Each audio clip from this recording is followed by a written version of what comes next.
Tenemos el gusto de platicar con Celina Villarreal. Villarreal. Muchísimas gracias por estar aquí con nosotros. Fuiste secretaria de Desarrollo Económico y fuiste directora de Inversión Extranjera y Desarrollo de Nuevos Mercados.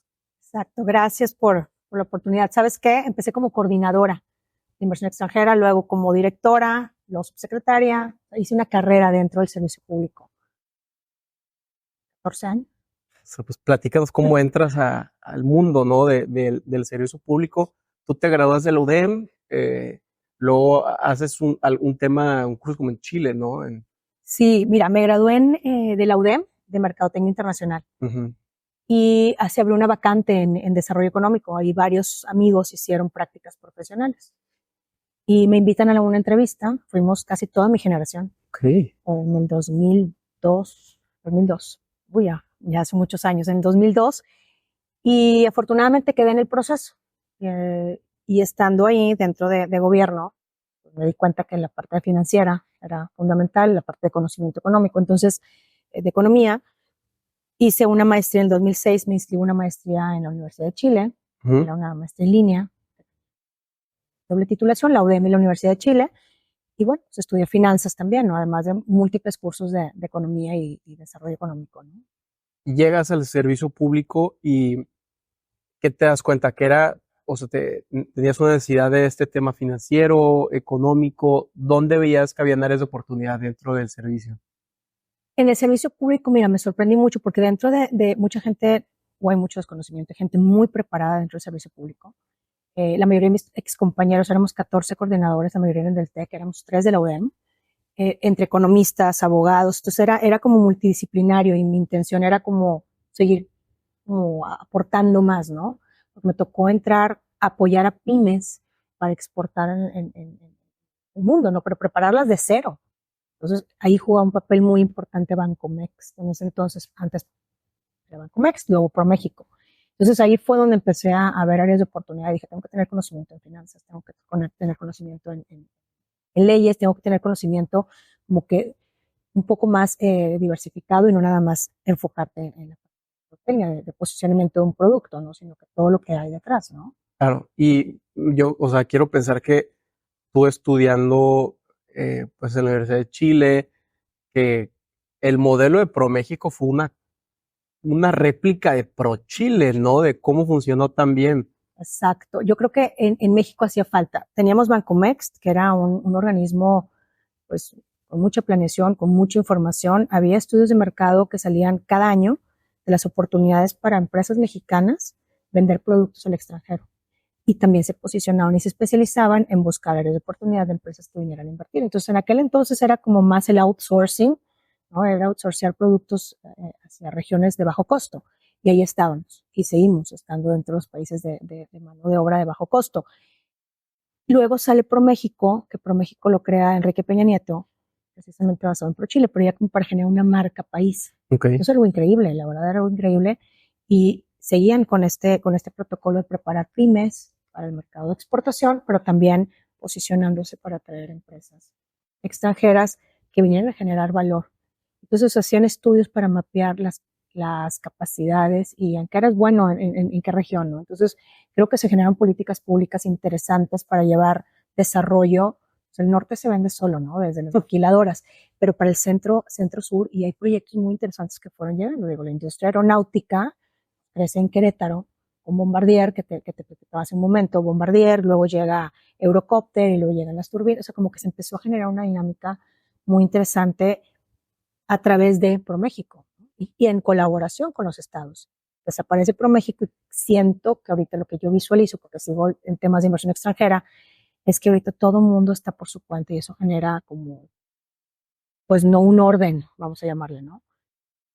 En la atracción de inversión extranjera, como que ya empiezas a recibir a todas las empresas que quieran llegar cuando tienes ciertos modelos que seguir, ¿no? O sea, tú dices que cuando era ProMéxico, el país se dividía en regiones de oportunidad y decías, oye, pues Querétaro y esta zona centro-sur, enfoquémonos en el área de, no sé, aeronáutica. Exacto. En el sur, pues hay que enfocarnos más en el tema de exportación de ciertos productos que pues si se venden mejor en Corea, mándalos a Corea, ¿no? Sí, tú dividían el país a través de estudios con las capacidades y las vocaciones de cada país. Entonces, por ejemplo, en la región noreste, en Tamaulipas, Coahuila y Nuevo León, el sector automotriz estaba muy fuerte y sigue estando muy fuerte.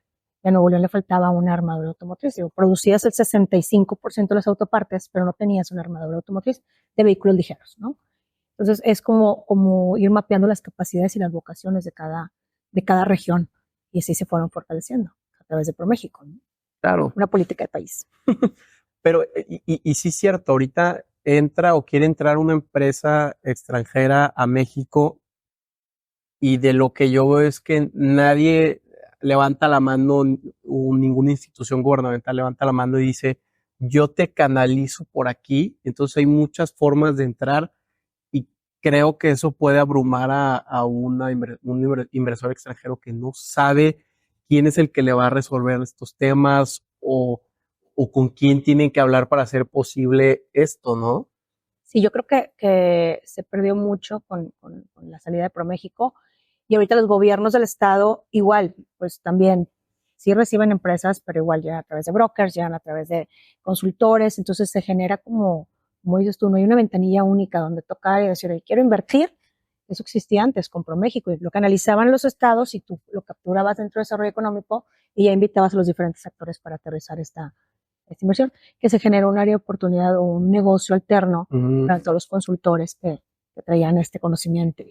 También pues, un negocio al final del día, ¿no? Sí. Aterrizar estas empresas. Porque yo recuerdo cuando estaba en el TEC que veíamos mucho la página de ProMéxico y era, haz de cuenta, como un Amazon de compra y venta de verduras o vegetales o aguacates y tú podías hacer no sé, estar en Estados Unidos, comprabas desde la plataforma, la página web de ProMéxico, 7 toneladas de aguacate y ya ProMéxico te ayudaba a canalizar por qué puerto sería mejor el envío, a que te ayuden con todo el tema de papeleo para el FDA de Estados Unidos. Era algo que enriquecías a los agricultores que luego les va muy mal o era una inversión directa en la persona. Exacto, le llegaba directo la derrama económica al agricultor. Esa vinculación se hacía de manera perfecta. Aquí en Nuevo León se hacía a través, pues obviamente, de la manufactura. Había un programa que se llamaba el Supply Hub, que era precisamente eso, ¿no? Eran empresas extranjeras que estaban buscando ciertos procesos de producción, por ejemplo, un estampado. Entonces mandaban tus blueprints, se analizaban, tú hacías todo el pre-screen, había todo un equipo de ingenieros detrás dentro del gobierno del estado y mandaban cotizaciones, intercambiaban a través de una plataforma. Y esa plataforma luego se quiso subir a nivel país para que se permeara en todo. Hoy por hoy no sé si todavía existe. Le perdí la huella, pero es un programa que dejaron de promocionar mucho. Y es algo que son mejores prácticas alrededor del mundo, ¿no? Que facilitan, como dices tú, el intercambio. Y era una competencia sana, ¿no? Yo veía que en el 2015 sí habían concursos o reconocimientos de qué estado atrajo inversión extranjera directa y veías que ganó Aguascalientes, pero nosotros estábamos en tercer lugar. Era una competencia sana, quiero pensar, ¿no? Claro, claro, ya era como me ganó el proyecto, por ejemplo, Eurocopter. Eurocopter fue un proyecto Bombardier y Eurocopter que perdimos en Nuevo León, que se fueron a Querétaro y decíamos, no puede ser posible, nosotros tenemos todas las condiciones. Entonces, bueno, eso no, pero ¿por qué vamos, no? ¿Qué otro sector y demás? Y trabajando con los clústeres, yo te platicaba hace un momento que esa visión a largo plazo por parte de los gobiernos, de establecer políticas públicas que no sean de corto plazo, sino de visión a largo plazo, generan bienestar, ¿no? Esto es parte de la clusterización que empezó en el 2003, creo que ha permeado y que debería de continuar, ¿no? Como que rescatar todo lo que se hace bien y darle continuidad, eso hace falta mucho a nivel país. ¿Qué pasó con Bombardier en Nuevo León? Porque en Querétaro se volvió un derrame económico este tema aeronáutico que hasta el TEC, cuando quiso descentralizar sus campus, decía, los agrónomos se van a ir a este campus, los especialistas en ingeniería aeroespacial o aeronáutica se van a ir a campus Querétaro. Todo eso fue un derrame económico muy impresionante para Querétaro, ¿no? ¿Cómo fue este proceso de Bombardier en Nuevo León? Mira, Bombardier en Nuevo León, uno de los temas más importantes fue que el gobierno federal dijo, ¿sabes qué? La industria aeronáutica ya existe en Baja California, ya existe en Sonora, algo en Chihuahua, y era parte de esas políticas públicas de empezar a generar nuevos polos de desarrollo. Entonces las condiciones se presentaron, el paquete de incentivos fue mucho más atractivo para Querétaro, que además estaban ofreciendo un terreno muy cercano al aeropuerto y hacía sentido, ¿no? Entonces simplemente fueron más competitivos en tema de incentivos. A raíz de eso, Nuevo León carecía de una ley de fomento a la inversión y al empleo. A raíz de estas experiencias, se crea una ley de fomento a la inversión y al empleo para poder ser más competitivos, porque antes era que quiera unir a Nuevo León que venga, ¿no? Tenemos todo, entonces era el pensamiento, y sí, tenemos todo, pero hay ciertos proyectos estratégicos que generan una gran derrama económica que tienes que pelear por ellos, ¿no? Y luego en el 2014 vas a Francia a una gira como de inversión económica para captar inversión y no sé, los directivos de Bacip FranLab, que fue esa empresa del Instituto Francés del Petróleo, tenían un interés en la cuenca de Burgos. ¿Qué es esa cuenca y cómo nos puede beneficiar en Nuevo León, ¿no? Mira, recordarás que en el 2014 a nivel federal se abre el sector energético para la inversión extranjera. La cuenca de Burgos, que comprende Nuevo León, Tamaulipas y otros estados, tiene gas subterráneo. Entonces, la explotación de gas en ciertas zonas pues genera un insumo, ¿no? Que te permite también tener plantas de ciclo combinado, etcétera, ¿no? Es todo un encadenamiento. Pues tú sabes que un país con energía es un país futuro. Lamentablemente, pues no tuvo eco porque hubo cambio de gobierno, no hubo continuidad, pero Texas lo está explotando. Entonces no tardamos nosotros nuevamente en retomar el tema de la explotación de la cuenca de Burgos, ¿no? Que es una mina para nosotros. Tamaulipas lo está explotando, nos falta a nosotros aquí en Nuevo León. ¿Qué representa? El tema es que requiere agua. Para el fracking, ok. Ya. Requiere agua. Porque sí, yo cruzando a Reynosa Macalén, Ves en todos lados veo la mega industria que está ahí maquinaria. y cómo está Halliburton Reynosa. Y dices tú, Halliburton es una empresa de miles de millones de dólares. Ellos dividieron o hicieron todo este sistema de captación de petróleo en Irak. Es un monstruo, o sea, y me dio risa que estaban en Reynosa. Entonces, ¿qué está pasando en la cuenca y por qué no la hemos explotado? Aquí estuvieron en Nuevo León. Halliburton tenía una pequeña planta en Apodaca. La idea era empezar a producir o fabricar estos equipos para el drilling. Y luego, bueno, pues se fueron a Tamaulipas y siguen creciendo. Yo creo que el interés continúa, es simple y sencillamente como retomar si realmente en qué zona se puede explotar, porque sí, irse un poco más hacia el norte, no lo puedes hacer aquí en el. Está cercano, si mal no recuerdo, a Colombia, en esa zona, por esa zona norte. Entonces sí, se tiene que retomar. El tema es súper interesante y hay interés aparte de los extranjeros. ¿Y cómo ves a Nuevo León o en su momento y cuando hablaban con estas empresas francesas del tema petrolero, qué les estaban pidiendo para entrar correctamente a Nuevo León por el tema energético? Mira, lo veían más a nivel país. Era como, ayúdame a entrar como a nivel país. Tengo intereses en estos sectores, en estos estados, y contigo, Nuevo León, llévame de la mano, ¿no? Llévame de la mano. Entonces, los sentados con el gobierno federal para que vieran que ya existía esta apertura y darles esa certidumbre jurídica, es lo único que ellos necesitan, certidumbre jurídica para poder hacer sus inversiones aquí, porque son inversiones millonarias, ¿no? Pero básicamente es eso, no te pedían nada más en ese sentido, o sea, ese sector en particular, ¿no? ¿Tú crees que, o de lo que platicabas en el momento, pues la federación tenía o llegó a tener una propuesta de crear zonas de interés económico, leyes o tribunales específicos para inversión extranjera, para este tema de certeza, o nunca se tocaron estos temas que pueden sonar un poco hasta descabellados? Mira, no recuerdo que se haya tocado de esa manera, pero sí decíamos, bueno, a nivel país tiene que haber una ley de fomento a la inversión. De ahí nacen las zonas económicas especiales. Recordarás que hubo un intento de hacer zonas económicas especiales que pasaron por el Congreso y luego se detuvieron y ahora cambian, y estas políticas públicas cambian ahora para el corredor interoceánico del Istmo de Tehuantepec, donde dicen hay que concentrar todos los esfuerzos de promoción a nivel país, porque te digo, el norte se vende solo, ¿cómo llevamos esa derrama económica? Y ahí viene el sector energético, en todo este corredor. No he visto que exista un tribunal, no recuerdo que se haya platicado como tal, pero dices, pues con una ley que permita cubrir y dar incentivos y certidumbre jurídica a las empresas, hasta ahorita parece que es suficiente. Digo, seguimos siendo muy atractivos. México es la 14ª economía del mundo. Séptimo productor, por ejemplo, de vehículos ligeros, que vamos migrando ahora hacia la electromovilidad. Entonces, creo que como país aún hay áreas de oportunidad, pero se ha seguido un curso que hay que continuar, ¿no? En bienestar de todos. ¿Y te acuerdas de esas propuestas de zonas de interés económico que se detuvieron? Las zonas económicas especiales ofrecían 10 años de ISR, pago igualmente una extensión del IVA, recursos para capacitar capital humano, que ahorita lo puedes ver y creo que se redujo un poco a 5 o 7 años, una depreciación acelerada.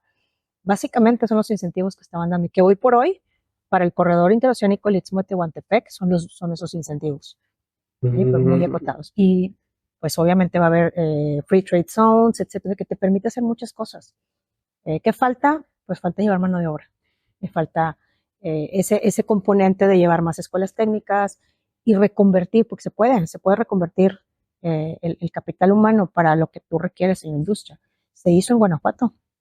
En Guanajuato se reconvirtió mucho mano de obra para el sector automotriz, de agrícola al sector automotriz, y es todo un éxito. Así se puede hacer. No, porque el Istmo va a ser una locura cuando esté hecho. Va a ser una forma de que ya no tengas que ir al canal de Panamá, todas Minatitlán, Coatzacoalcos, ser unos, y creo que es buen momento de invertir en bodegas que sean de supply chain, pero en frío, Exacto. para todo este tema. El otro día estaba hablando con el alcalde de Morelia y él están invirtiendo, no él, pero pues la zona está invirtiendo muchísimo en estas bodegas en frío para recibir todo pues, el producto y mandarlo directo al puerto que está allí, directito de Morelia, que creo que es Lázaro Cárdenas. Entonces, de ahí se va a hacer una locura. Y es que imagínate, 4 horas, en 4 horas vas a cruzar todo México. Todo México. En tren, 4 horas. Ya está el 98% de tren, ¿eh?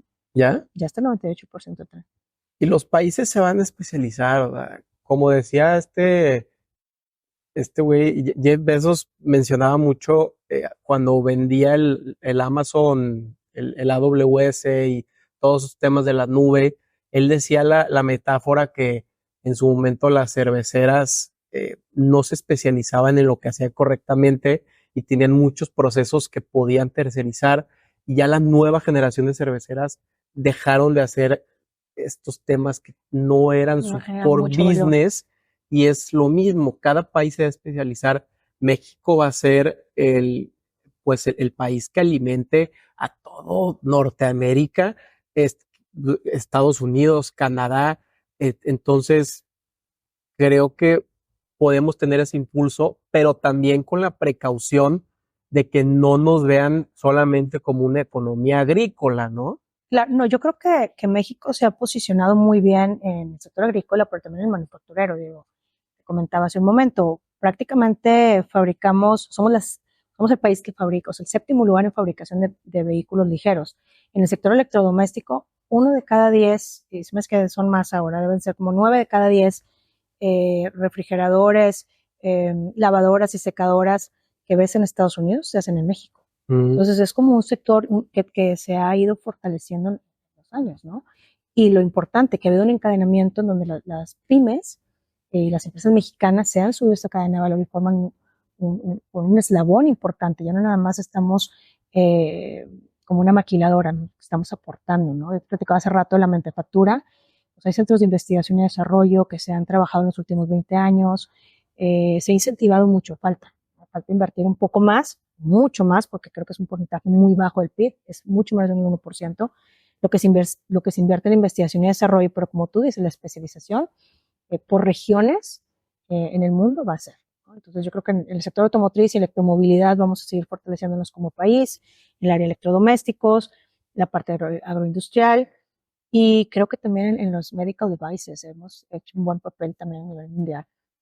Ahora, ¿cómo englobas o cómo metes a proveedores locales eh, para cuando lleguen estas transnacionales sean parte del supply chain y que no sea las pymes tengan la regulación correcta para, no sé, tema de facturas o hasta que, cómo incorporas un jugador nuevo extranjero a una economía como la de Nuevo León, que tiene materias primas, tiene acero, tiene esto, pero que se siente hermético y no que sea, pues ahí está Kia, pero pues eso no derrocha económicamente a mi bolsillo, ¿no?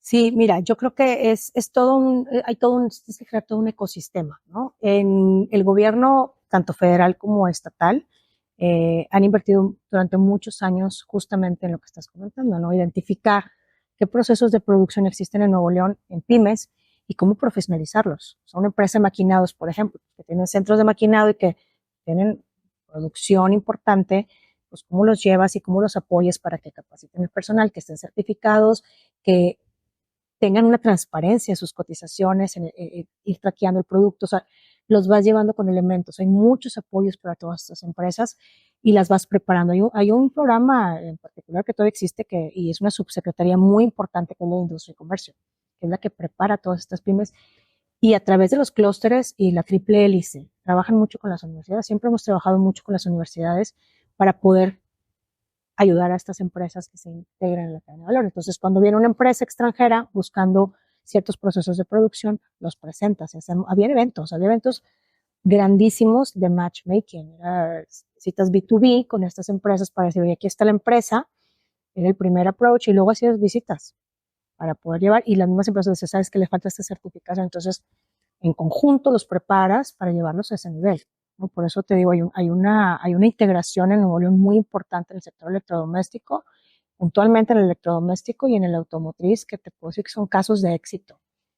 ¿Tú crees que Nuevo León puede aprovecharse de este tema de los chips de silicón y todo ese rollo y cómo pues Estados Unidos va a necesitar migrar todas estas áreas de, pues, de China y de Taiwán y que sean como sus áreas, son sus áreas estratégicas, porque Claro. con todos sus chips hacen sus misiles, este tema de seguridad. ¿Tú crees que Nuevo León pueda captar porque la silicona sí la tenemos en México? Bien, o sea, Sí, claro, sin duda, sin duda. Y la cercanía que tenemos con Estados Unidos, somos el partner natural para traer todo este tipo de industria. Tenemos la mano de obra, como dices tú, de materia prima, y creo que sí, por supuesto que se va a capitalizar. Igual los data centers, ¿no? Tienen que migrar. Entonces, sí, mientras tengamos energía eléctrica suficiente, que ese es un área de oportunidad que tenemos a nivel país. Esperamos que en la próxima administración, a nivel federal, pues haya más apertura, ¿no? Para estas coinversiones que se requieren en el país. ahora, y no quiero regresar al Tour del 2014 de Francia, pero en teoría iban a ser que como una área fotovoltaica en Galeana, y no se hizo. ¿Qué pasó ahí? Mira, se anunció el proyecto fotovoltaico. Prácticamente lo que falló fue la parte técnica, ¿no? Los nodos de conexión. Era muy caro interconectarse a las líneas en donde CFE decía que iba a haber. Entonces, prácticamente ese proyecto debe haberse tomado y decir, bueno, si no es aquí, entonces ¿en dónde? Pero el proyecto lo hicieron, o sea, el análisis técnico y de viabilidad lo hicieron ellos. Es decir, la empresa extranjera hizo su due diligence y dijeron es Galeana, porque la radiación solar y demás, no es que surprise, ¿verdad? La inversión de la línea está a más de 25 kilómetros, eso impacta directamente en tu costo. Pero creo que hay varios proyectos que trae el gobierno del estado que estoy enterada y que tienen una visión muy clara de hacia dónde va en temas de generación de energías limpias en ciertos polos de desarrollo, ya con esta información de los nodos de conexión, que lo hacen viable, ¿no? Nosotros hicimos, y eso es bien importante, en el 2014, cuando llegué aquí a Nuevo León, vimos una área de oportunidad de generar una empresa de energía estatal, como un suministrador calificado. Okay. Entonces, era todo un modelo de negocio que se analizó y se presentó, pero ya no se le dio continuidad. Y yo espero que esta administración pueda ver esa visión y decir, oye, puedes generar algo. Imagínate una paraestatal energética, que el incentivo principal de la empresa que va a llegar sea que tiene energía más competitiva y constante, ¿no? Aquí en el estado. Entonces creo que es un punto muy importante el sector energético en Nuevo León. ¿Pero es una paraestatal o sería lo que estábamos diciendo, un fideicomiso, una, ¿cómo dices tú? Una APP. APP. Es que puedes empezar como una APP. Ahorita tienen la Agencia Estatal de Energía y tú puedes empezar a firmar APPs, pero próximamente tú puedes migrar eso a una empresa paraestatal tipo agua y drenaje. Eso no está descabellado. Hay que estudiar más el caso, pero pudieras llevarlo a ese nivel. O sea, no sé, es que no entiendo muy bien este tema energético y malamente no lo entiendo. Y el otro día ni siquiera podía yo decir qué porcentaje de la energía que utilizo, de dónde proviene. No podía decir eso y me sentí súper ignorante. Entonces, si yo recibo, no sé, tengo este proyecto, por ejemplo, de pues desde reciclaje de las llantas y ahí haces una, pues, no sé, una empresa energética o hasta fotovoltaica, lo que sea. Tengo una inversión de Arabia Saudita y quiero entrar a México y quiero hacer esta empresa. ¿Cómo entras? ¿No? ¿Qué se necesita? Ni siquiera sé si realmente se puede. Pues ahorita solo veo CFE, Luz y Fuerza, ya ni existe. ¿Cuáles son los pasos para generar energía más barata, más limpia? Eh, y me enfoco solo en Nuevo León porque aquí vivo. Claro, en el 2014 que se abrió el sector energético, justo hacia allá iba, a recibir estas empresas extranjeras y decir, oye, a ver, ¿quién es más competitivo en hacer? Y ahí creo que lo que falló era que podías generar energía y hacer, o sea, vendérsela a CFE para que CFE la suba a la red y la pueda distribuir, porque las redes, toda la infraestructura son de CFE. Uh-huh. Entonces, ahorita te puedo decir que creo que hacia allá va nuevamente con la nueva administración federal, esperamos que así sea. Y tu punto de conexión es primero tocar base en el gobierno federal. Yo te hago este proyecto, se analiza y se ve en qué zona se requiere. Y tú puedes saber que también en Nuevo León, en la Agencia Estatal de Energía, tú puedes llegar a decir, traigo este proyecto, ¿verdad? Tengo interés, guíame. Y entonces te llevan paso a paso qué es lo que tú tienes que hacer para cumplir con la normativa y poder llevar a cabo tu proyecto energético. No, y va a pasar. Yo creo que con este futuro sexenio, la doctora estudia en Berkeley, ella tiene este entendimiento económico, esta visión. Yo tuve la fortuna de estar un semestre en esa universidad, digo 2 meses porque la pandemia me corrió y todo lo demás fue en línea, pero te juro que son profesores que te abren la mente a capacidad. Ahí fue donde yo por primera vez escuché cómo China en los 80s, 70s, 80s transforma y dice, oye, tenemos, no sé, 1,5 billones de chinos que se van a morir de hambre si no hacemos algo, y hacen el tema de las zonas de interés económico que tenían mayores libertades, tenían la autonomía de decidir qué hacían con ciertos impuestos, los tribunales que solamente eran tribunales para empresas extranjeras donde se podían resolver temas mercantiles con jueces capacitados en la materia. Para la materia. Entonces les dio una certeza padrísimo y entonces de repente yo veo que se cambian ciertas legislaciones para hacer captación de recursos extranjeros y empiezan que eso no se puede, le damos prioridad a los extranjeros, no queremos ser colonia otra vez. Entonces, sí existe todavía esta herida colonial que tenemos, ¿no? No sé si tú lo has vivido de, nos van a dominar otra vez los ingleses. Sí, eso es muy común y sabes que muy en la región norte también, es como, es lo que te comentaba. O sea, nosotros teníamos una ley de fomento de la inversión porque decían, oye, la empresa extranjera que venga, ¿por qué le voy a dar incentivos? O sea, no los necesitamos, ¿no? No estamos dando incentivos. Sí, creo que existe esa barrera. Digo, China ha hecho las cosas extraordinarias.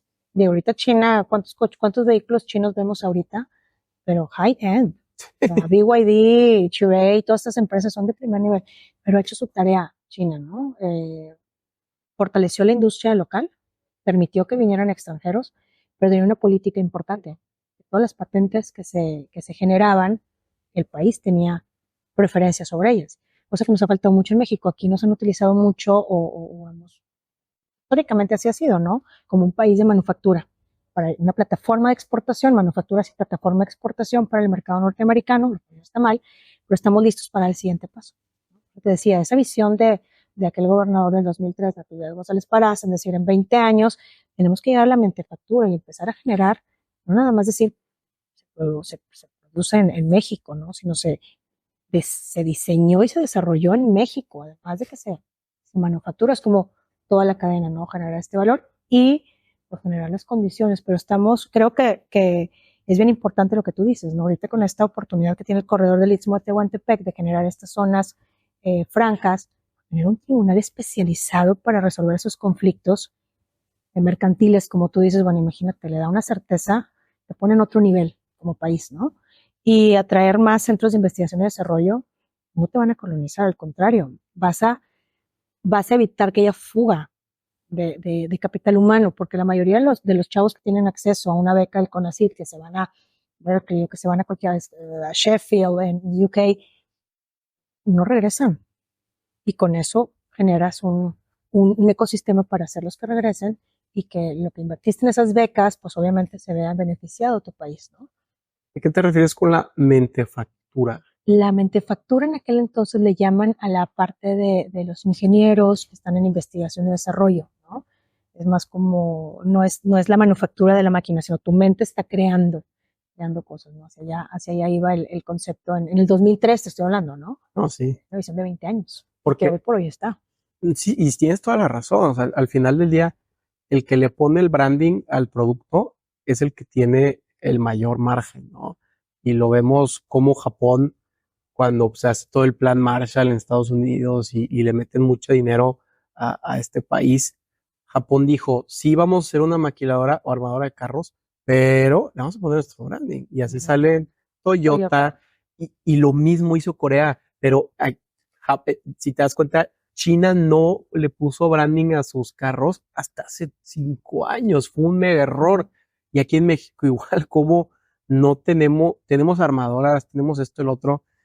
Creo que solo hay 2 carros que han salido de este país y Mastreta, cómo se burlaron de nosotros en Top Gear, ¿no? Sí, claro, o sea, pero volvemos a lo mismo, es como dar este paso y empezar creo que la idea es tener una mente colectiva de bienestar, ¿no? Es como dejar de pensar como en bloques y pensar como en la economía global y generar estas condiciones, porque tenemos todo claro, pues el 64% de las autopartes se fabricaban aquí en Nuevo León en el 2015, ahorita debe ser muchísimo más grande, está muy integrada la cadena de valor, pues tenemos todo para empezar a fabricar un coche con la marca mexicana.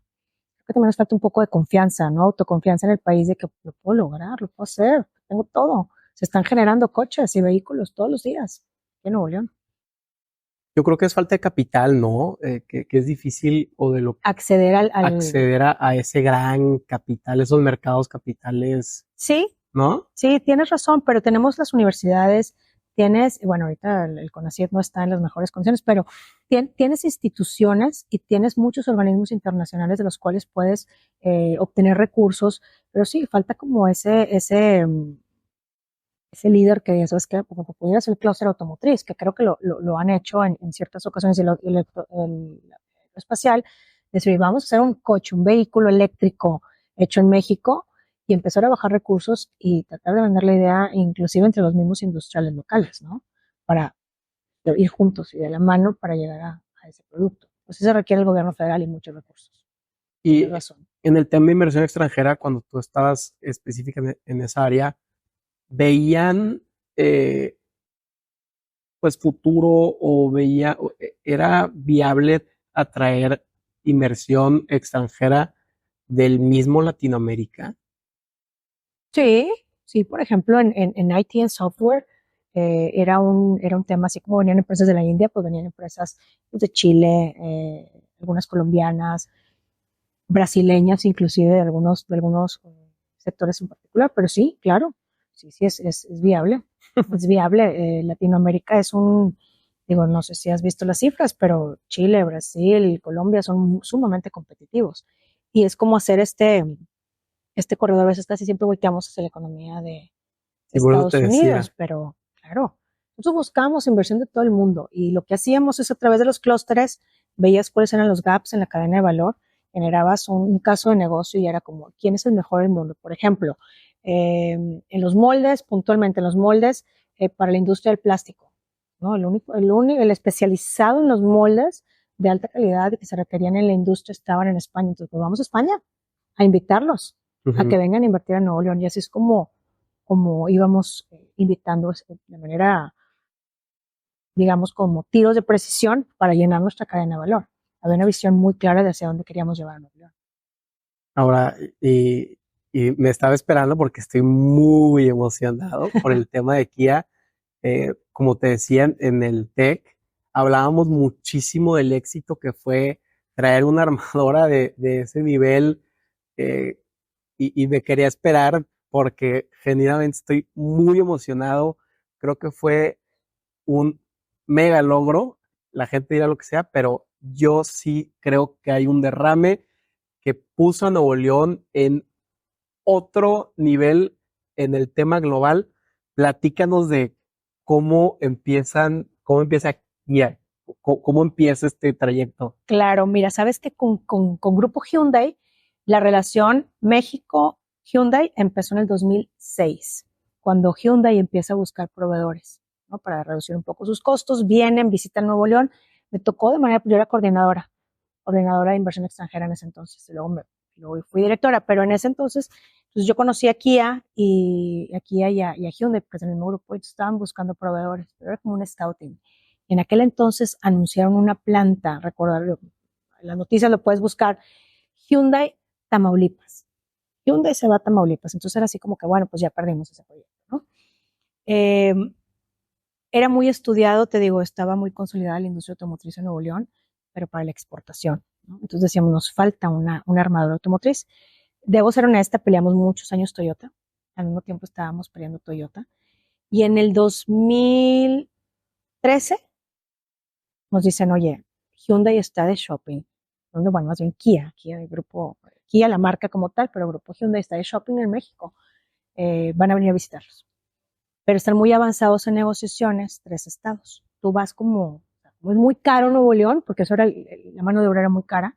Entonces, pues dijimos, ¿cuánto tenemos para preparar una? Pues tienes 48 horas para preparar una presentación y viene el señor y se va. Viene el vicepresidente de Kia USA.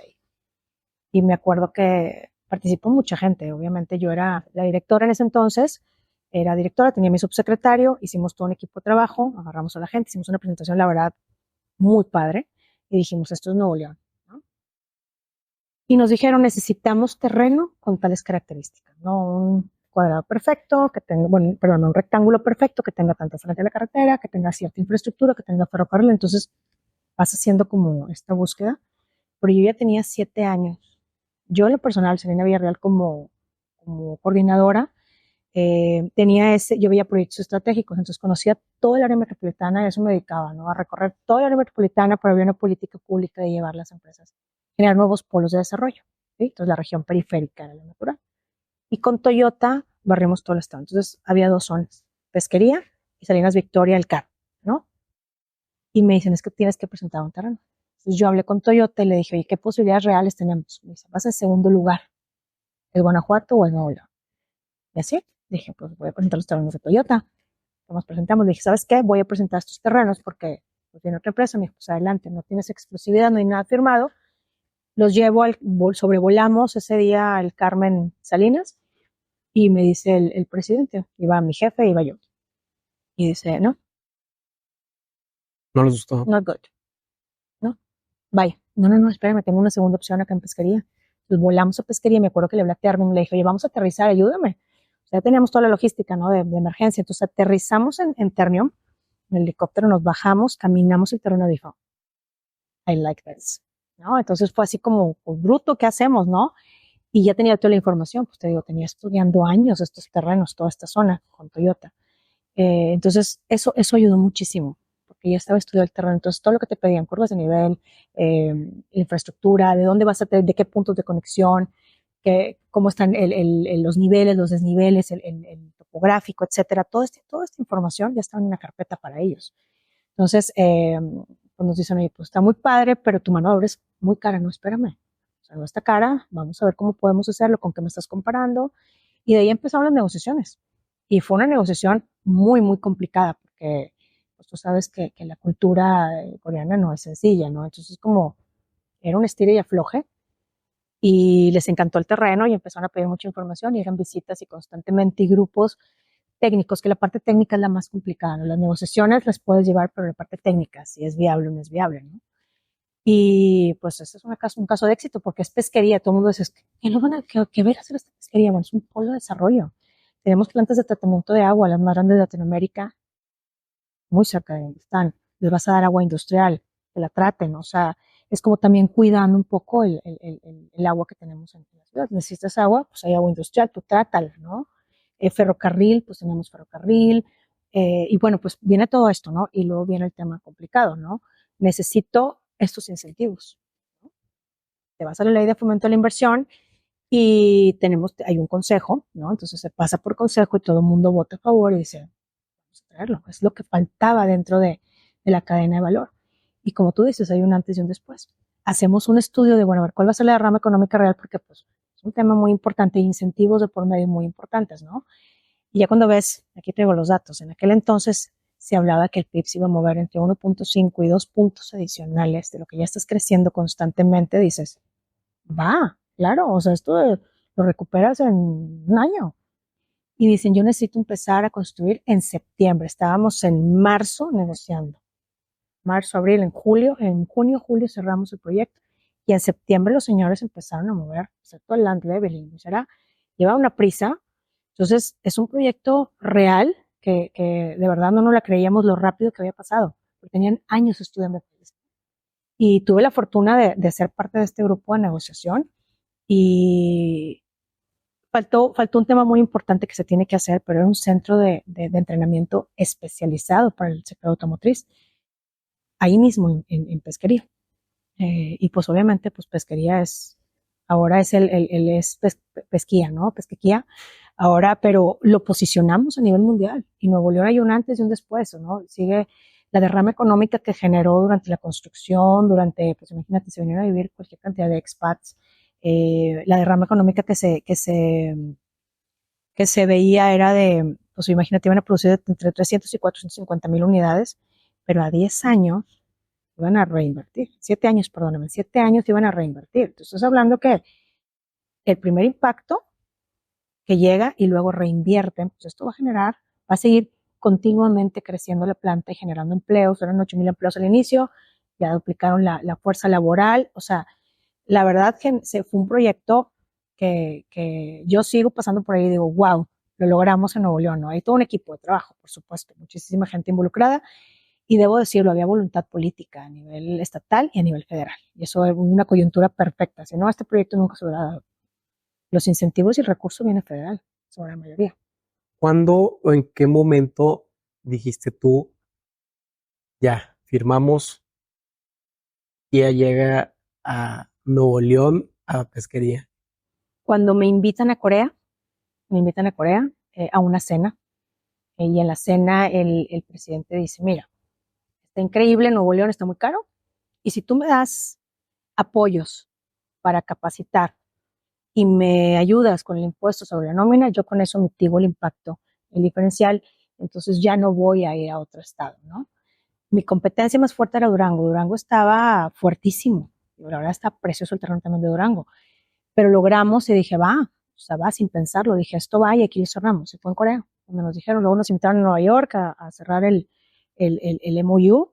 Y la verdad es que no me la creía. No me la creía porque tenía años persiguiendo una empresa automotriz, ¿no? Llegó aquí, vino en su momento Land Rover, Toyota, se paseó Chrysler, Nissan, y no lográbamos convencerlos de que se quedaran en Nuevo León. Siempre se iban a otras regiones. Entonces, cuando llegué aquí, Y además que me encantaba porque era una empresa coreana que estaba creciendo, que tenía unos modelos de vehículos posicionándose alrededor del mundo con tecnología de punta y era la primera planta en México. Entonces dijimos, vamos por ello, sí. Y se logró. Y ahí está, la derrama económica, ahí está. Es un pueblo distinto completamente a pesquería, ¿no? Una región industrial. ¿Qué aprendes de la cultura coreana, de la manera de hacer negocios? Porque ellos en los 50 eran un país pesquero Totalmente. y ve lo que son ahorita. Yo creo que es la disciplina y las políticas públicas. O sea, el país tenía una visión muy clara de dónde quería llegar en los próximos 30 años y se enfocaron. Ellos cerraron las fronteras, tú recordarás, se fortalecieron como país y luego fueron a dominar el mundo. Y México en el 94 se abre al mundo, pero todavía no, creo yo que todavía no estamos preparados. Digo, es historia y puede haber muchas percepciones, pero si no lo hubiéramos hecho de esa manera, creo que nunca hubiéramos estado listos, ¿no? Creo que a México le falta una política pública clara hacia dónde va a llevar el país, con una visión y alinear los intereses de todos los estados hacia ese rumbo, ¿no? Y decir, a ver, nos vamos a especializar por regiones y dejar de competir. Creo que o sea, una competencia sana, pero sí organizada. Eso tiene que suceder en algún momento en México para dejar de canibalizarnos y generar un desarrollo económico sustentable, sostenible, que se vea no nada más impactado en el PIB per cápita o en el PIB de manufactura, sino también en la calidad de vida. Cuando tú sacrificas la calidad de vida de tus ciudadanos por la productividad, algo no está en línea, ¿no? En sintonía. Pero sí, como tú dices, fue una negociación dura y algo leí que llegó un punto donde Kia dijo, no, si no nos dan los incentivos, Se no. levantaron de la mesa. Se levantaron. ¿Cómo Sí. fue ese momento? ¿Cómo fue ese momento? Traumante. Era una mesa larga, éramos varios del equipo de Nuevo León que representábamos, y dice Kia, no, si no me das estos incentivos, no voy. Se levantaron de la mesa y se acabó la negociación. ¿Qué hacemos? Entonces te vas a dormir, estamos en Corea. Nos fuimos a dormir y estaban, bueno, obviamente hubo un wrap-up, miren, de qué onda, qué hacemos, háblale habla a Nuevo León, qué hacemos, a ver, pues habla al consejo, qué podemos hacer, ¿no? Y ahí se toma la decisión de decir, oye, vamos a pasar por consejo. Nos pedían puntualmente 10 años del impuesto sobre la nómina. Entonces la lógica era ante el consejo decirle, señores, hoy por hoy no estamos recibiendo ese impuesto sobre la nómina. Dejarlo de recibir por 10 años, porque realmente antes no lo recibías, me sale mejor que invertirle o darles dinero, porque no se les dio un peso, ¿eh? O sea, todo fue en infraestructura para pesquería, para crecer toda la infraestructura de pesquería que siguieran llegando empresas, y nos dijeron, vamos al consejo, se habla y le tomamos comunicación al siguiente día y les dijimos, señores, aquí está el impuesto sobre la nómina por 10 años, y con eso cerramos. Pero sí fueron momentos tensos. Se acabó la negociación, estás en Corea y ahora ¿a quién le hablo? ¿Qué A ver, voy hacemos? y toco el timbre en la empresa, ¿qué hacemos? Sí, pero fue así como enfriarte un poco y decir, bueno, a ver, esa parte de la negociación la llevan al límite. Y ahí entendimos que es parte de la cultura, de llevarte al límite, ¿no? Y me voy y se acabó. Y era muy común que se levantaban de la mesa. Nos pasó a un par de ocasiones y la última sí estuvo muy, muy complicada porque se acabó el proyecto. No hay proyecto para Nuevo León. Imagínate regresar de Corea con ese fracaso pues, fuimos a Corea y pues, se nos fue el proyecto por un impuesto sobre la nómina. Ilógico, ¿no? Y esas son partes de, pues se tiene que reformar la ley de fomento económico.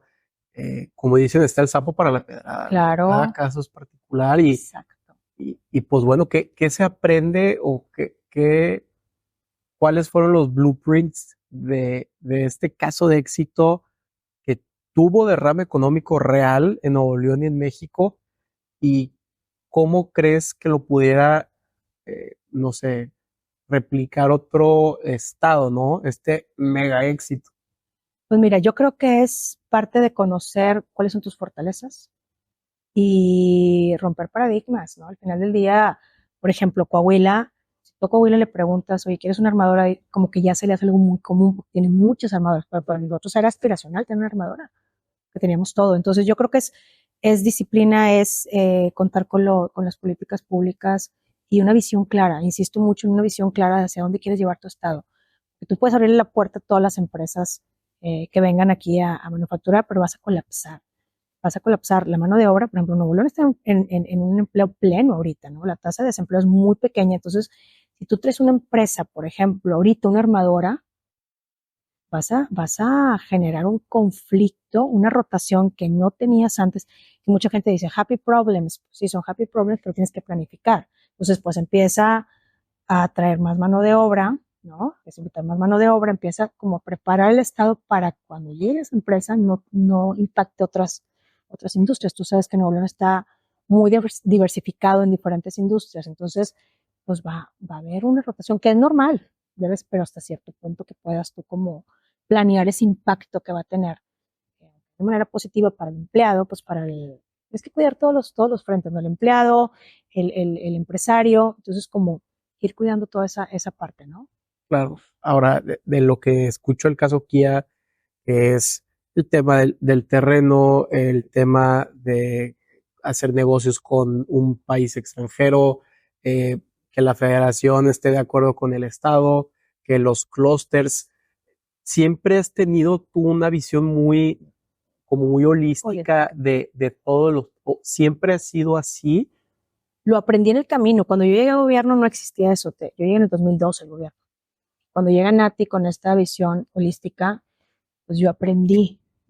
Fue como mi mentor. Yo era una coordinadora del gobernador, estaba muy lejos de la cadena, pero el señor nos dio una plática a todo el equipo de desarrollo económico hacia dónde quería llevar el Estado. Entonces, todo el mundo teníamos un discurso idéntico hacia dónde iba el Estado. Y creo que eso ayuda mucho, ¿no? Tú como joven dices, oye, quiero aportar algo a la sociedad. Y el estar viendo que estás trayendo empresas, por ejemplo, me tocó negociar con Lego, con Hershey's, con Mondelez, las galletas, con todas estas empresas. Entonces tú estás viendo que estás generando empleo y que están trayendo mejores empleos remunerados, pero que no lo hiciste solo, lo hiciste con la academia, siempre íbamos de la mano con la academia, con los industriales, hacías equipo. Ese es un frente común para decir, este es Nuevo En Nuevo León se oye asociatividad y trabajamos con la triple hélice, y no es un discurso y no nada más es una teoría de clusterización de Porter, ¿no? Sino que hoy funciona. Aunque no están físicamente todos reunidos los clústeres en un parque industrial, pues están en el estado y en la región. Entonces, sí, siempre tuvimos esta visión holística y creo que mis excompañeros que ahorita ocupan posiciones muy importantes en organismos estatales y federales y algunos ya están en la IP, todos siempre que nos reunimos muchos, seguimos con esta visión holística y un poco a veces frustrados de ver cómo algunas cosas no tienen continuidad. Dices, no puede ser. Un ProMéxico que es a nivel mundial. Yo me apoyaba mucho en ProMéxico cuando iba a mis giras internacionales. Yo decía, oye, quiero ir a ver la industria aeronáutica de los Tier 2, ¿no? Que tengo maquinados. Entonces te hacían una agenda perfecta. Entonces tú ibas, te sentabas con el tomador de decisiones y le presentabas el caso de negocio, lo hacíamos de la mano de ProMéxico. Muchas veces lo hacíamos solo, pero casi siempre de la mano de ProMéxico. Entonces sí, es bien importante esta parte holística de decir todo, pues somos un equipo, ¿no? Un equipo y lo que te decía, tener una visión de un bienestar colectivo. Esa parte es bien importante. A lo mejor soy muy soñadora, pero la verdad es que tienes todo para hacerlo en tu país. Entonces, tú aprendes del gobernador Natividad González Parás el tema de una visión holística y que todos tienen que estar en el mismo barco y una claridad de cómo nos queremos ver en 15, 20 años para ser, como dicen, no reactivos, sino Exacto, proactivos, exactamente. Y luego hubo una continuidad con el gobernador Rodrigo Medina en donde él se siente y dice, oye, pues esto está perfecto, esto va hacia allá, también fue parte del gobierno de Nati, no le muevas, no cambies nada, continúa en esa línea y fortalece estos 3 puntos. Entonces, eso ayuda mucho cuando hay una continuidad, cuando hay un reconocimiento del que entra, decir esto está bien, no lo voy a cambiar, voy a fortalecer esto y claro, es muy válido tener un landmark, ¿no? Pero cuando tienes esa visión y imagínate a nivel país, pues creo que eso es lo que abona, ¿no? Ahora tú, ahorita México es la economía 14, ¿no? En 20 años, ¿cómo ves este país ya con el expertise que tienes? Yo creo que la oportunidad de que México crezca y se posicione dentro de las primeras 10 economías del mundo es una oportunidad muy grande, creo que lo vamos a lograr, ¿no? Yo veo a México dentro de las primeras 10 economías del mundo en los próximos 20 años porque tenemos todo. Tenemos mano de obra joven, calificada, las mejores universidades, escuelas técnicas de primer nivel, tenemos todo. ¿Qué nos falta? Seguir invirtiendo en infraestructura, pero con una planeación y una visión estratégica a largo plazo. Ahorita tenemos, sí, las líneas de metro que se están construyendo, pero esas fueron diseñadas desde hace los 80, con Sócrates Rizo. Entonces, creo que nos falta como implementar de manera más rápida estos planes de infraestructura, porque parte del desarrollo económico pues es infraestructura, ya lo comentamos ahorita, ¿no? Infraestructura, el bienestar, la sustentabilidad, la sostenibilidad, cuidar un poco el medio ambiente. Entonces, creo que yo veo a México en las primeras 10 economías del mundo, sí, sí lo veo. Y geopolíticamente hablando, ¿cuál es la ventaja competitiva de Nuevo León que se lo vendías a muchos países o empresas? La posición estratégica. Estás muy cerca de la frontera sin ser un estado fronterizo, y eso es bien importante. Estás dentro de una ciudad industrial, lejos de la frontera, pero lo suficientemente cerca para que tus productos lleguen a tiempo, ¿no? Sin los conflictos que conlleva estar en la frontera, ¿no? Eso es algo, y me refiero al tráfico que existe, ¿no? Aquí tienes todo en un área metropolitana y tienes infraestructura, tienes el loop que te lleva, y tienes 4 salidas al norte. Eso es fundamental, ¿no? Creo que somos envidiados en el resto del país, en esta pequeña frontera que tenemos de Puente Colombia, pero tienes 4 salidas, tienes Laredo Libre, Laredo de Cota, tienes la 1 y tienes hacia Monclova, Eagle Pass, y además, bueno, la quinta, Reynosa. Entonces, eso es tu posición estratégica y la mano de obra calificada. En su momento fueron a Texas, hablaron con este estado que creo que culturalmente tenemos muchísimo en común. Sí. Hasta en algún momento fuimos el mismo país. Sí, sabes que hay muchos acercamientos con Texas para el tema de proveedores, para el tema de fortalecernos como región. Entonces se han firmado muchos acuerdos y con diferentes regiones del mundo. El gobernador que teníamos, que era muy visionario en temas de aeronáutica, fue y firmó convenios con la región de Toulouse, por ejemplo, en Francia. Pero aquí con Texas puntualmente nunca lo perdimos de vista. Siempre ha habido un acercamiento, pues a Toyota, la planta de Toyota en Texas, pues se abastece de muchos productos e insumos de Nuevo León. Hay un acercamiento, una hermandad con ellos. Oye, y Aguascalientes en el 2015, ¿qué tenía? Que fueron el número 1 de inversión extranjera. ¿Cuál fue su salsa secreta, no? Oye, es que sabes que Aguascalientes tiene muchas ventajas, aparte de su ubicación, que es un estado pequeño, pero su ubicación estratégica, pues tienes las salidas para una armadora que desea abastecer el mercado mexicano y el centro y Sudamérica. Aguascalientes, el centro del país es perfecto. Y eso le pasó a Aguascalientes. Y sabes también que tiene Aguascalientes, no sé si te has metido, pero todos sus trámites están en línea. Todos sus trámites están en línea, es avant-garde, o sea, está un paso adelante en temas de tecnología, de tramitología, y aquí seguimos con papeles. Entonces, ahí es en donde no concuerda, es un área de oportunidad que tenemos, esa ventanilla única tienes en electrónico. Es lo que dice, ¿no? O sea, un país exitoso te va a permitir hacer una empresa en menos de 20 minutos. Aquí no. Aquí te cuesta un poquito más, unos 3 meses. Bueno, un mes. Voy a poner un mes, probablemente, para abrir una empresa. Y lo que teníamos en Nuevo León en el gobierno es que había una ventanilla única, era un coordinador de inversión extranjera que acompañaba todo el camino a la empresa para todos los trámites municipales, federales y estatales. Pero imagínate, Aguascalientes lo tenía electrónico, no sé si todavía lo debe tener. Pero imagínate qué padre, tú como inversionista extranjero y tienes la lista de lo que tienes que cumplir, dónde registrar tu inversión, todo en línea. No, y tenemos mucha tierra, mucho por donde. La semana pasada estaba en Apodaca y pues me bajé a un Oxxo, a una plaza, y no había baño, entonces fui ahí a un restaurante coreano, les pedí el baño, me dijeron, claro, no sé qué, y eran pura gente coreana haciendo su barbecue, y automáticamente dices tú, este es un proceso, un legado de Kia, Claro. que ya lo hicieron parte de su casa. Tengo un amigo que yo soy de Tapico, entonces muchísimas empresas de acero fueron Costco está a Costco, y entonces muchos compañeros míos son coreanos. Y hace como 2 meses lo volví a ver, que vino a visitar México. Me dice, no puedo creerlo. Así me dice, no lo puedo creer. Con español perfecto. Hace 15 años yo les decía Corea, me decían, ¿eh? ¿Dónde está eso?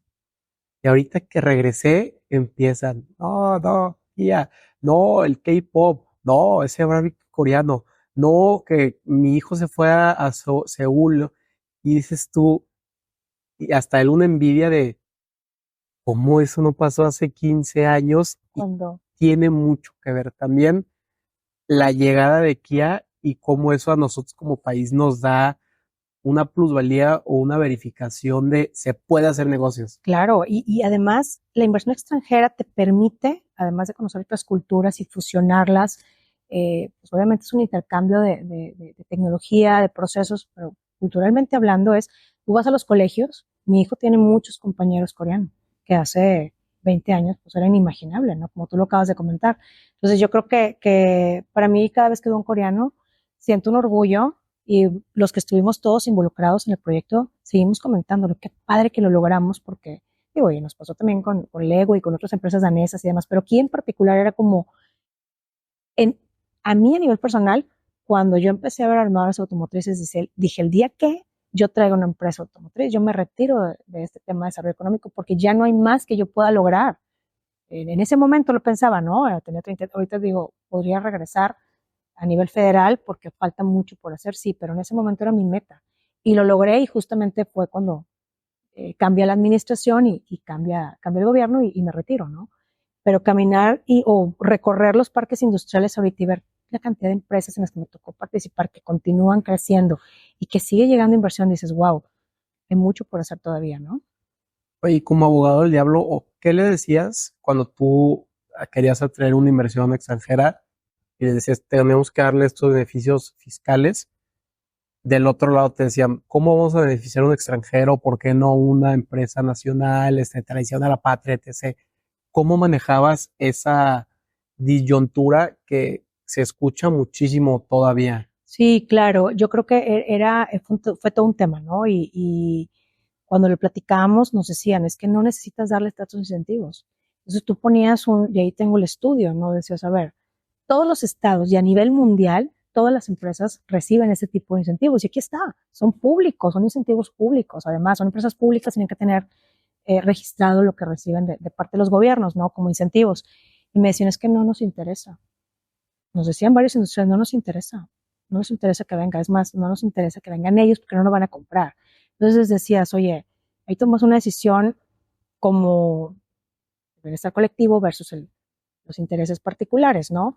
Y no fue bien recibida por muchos industriales porque no les compran, no les compraban. Muchos de ellos lograron entrar a la cadena de valor y venderle a Kia, que me da mucho gusto, pero sí, sí fue todo un tema. ¿Cómo les vendías la idea? Señores, es que esto es parte del plan estratégico de desarrollo económico de nuestro estado y hacia allá vamos. Y si no hacemos esto ahorita y lo dejamos pasar, no sabemos si van a volver a voltear a ver Nuevo León, porque no es sencillo vender Nuevo León para un armador automotriz, porque es una ciudad-estado. Entonces es Está muy como lo centralizado. ven muy centralizado. Entonces, por eso la estrategia de llevarlos a pesquería o era Salinas Victoria, ¿no? Fuera, pero a 25 kilómetros o 30 kilómetros de distancia del área metropolitana, porque para ellos el crecimiento ellos no pueden verse rodeados de casas, porque disminuyen su crecimiento. Su visión es a largo plazo, quedarse aquí por muchos años. ¿Y cómo lo hicimos? Bueno, pues presentando números y presentando la rama económica que iban a tener, los empleos que iban a generar. Y muchas de estas empresas mexicanas también reciben muchos incentivos, pero no son los mismos tipos de incentivos porque no son inversiones nuevas, pero muchas empresas mexicanas afortunadamente bajaban recursos de CONACYT para sus centros de investigación y desarrollo. Un ejemplo de ellos es Catcon. Catcon tiene un centro de investigación y desarrollo muy importante en el PIT y muchos fueron incentivos por parte del Estado y federales.